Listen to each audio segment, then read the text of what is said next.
What an honor to be here, and as shared, my work is really helping each and every person recognize the beautiful value of their stories, of their histories, of their culture, of their experiences, and that really is what makes us who we are.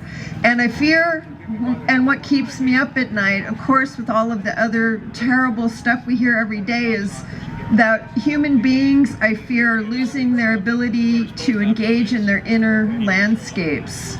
We're losing our ability to know and feel and grapple and process how we feel, because so much is coming at us with such relentless speed, and artificial intelligence and technology is taking away the humanness of what keeps us human.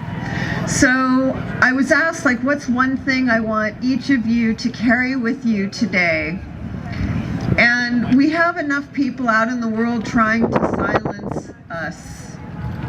There's enough people out in the world that are going to tell us why we're wrong or how we're wrong or what we say is wrong. And what's interesting is that when I work with people, what usually keeps us silent is ourselves.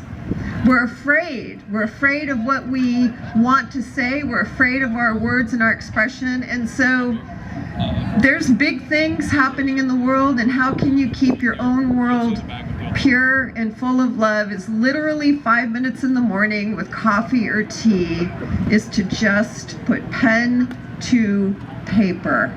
It's a small thing, but a significant thing, because it's the way you stay true to who you are and what you believe. And so listen. Take the 5 minutes to listen to your own voice. Take the 5 minutes to hear what your heart has to tell you, and do not silence yourself by fear. I do believe that our words are our freedom. Our words are our justice. Our words are our ways of connecting and staying with neighbors and friends and with ourselves. And so never, ever, ever, ever doubt the power of your own poetry, the power of your own peace, and the power of your own place with expression. So I do have a poem, and poetry is a weird thing. People feel very intimidated by poetry, but I spend every single day of my life trying to help people feel connected to the power of poetry and what's there for them without the intimidation. So as I read this poem, what I want you to do is don't figure if there's a single meaning or if you're catching all of it, but just be with the feeling of the words as they're coming. And whatever you hear and what you feel and what you get is the perfect poem just for you. And so I took the idea of heartland, and I started to think about how this area got named the Heartland.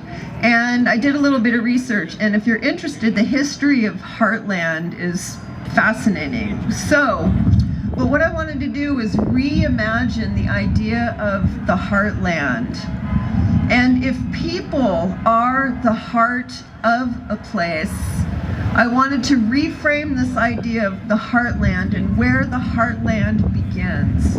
Where does the heartland remain? And so I thought about New York and how refugees and immigrants came and started what I believe is the heartland. So I will read this poem, but before I do that, I'm going to take a picture because I want my son to know that I was here.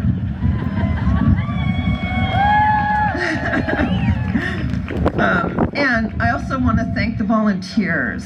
I mean, really, the people that show up. The people that show up and give their time. Time is your most valuable asset, and it's really easy to get comfortable on the couch and not be engaged. So to be here, to be with you, off the couch, I once heard a quote, "Nothing fabulous happens from your couch." And so I believe that. Here we are. Thank you for each and every one of you for listening to my words. It's my great honor to share them. Oh, Last thing, the poem is on my website. If anybody wants to read it later on jannalopez.com, you can go on there. I posted it. So you don't have to worry about paying so close attention. You can go and read it later if you would like. Heartland. Of course, calling itself the Heartland is mythos, a post-war campaign spread as social seeds, camouflaged beneath commerce, power, and convenience. Lost humanness farmed illusion, seeped into lofty cornfields and prideful soil, a cloak for wistful mourning. No blame for wanting a slice. It's not Nebraska's fault or Kansas's fault or even Iowa's fault to be regaled in tinsel ideals.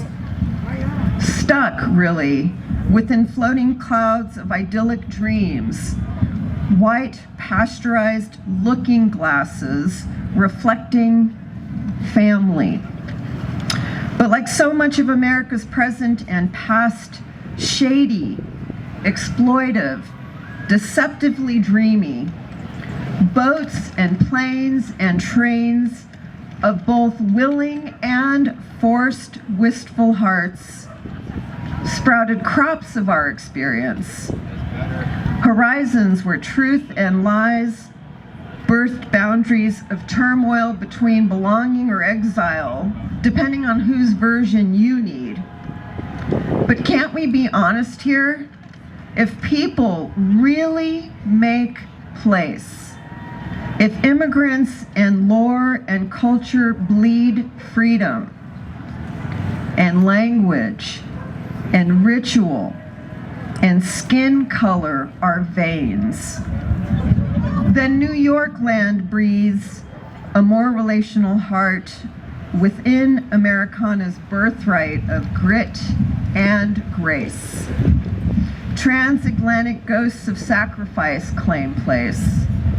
Ancestors crowd city streets, shoulder to shoulder, to sow and till verdant democracy, while enduring measures are harvested and skyscrapers stretch towards a prideful haziness to watch and protect its tattered air of our real, forgotten heartland. Thank you so much.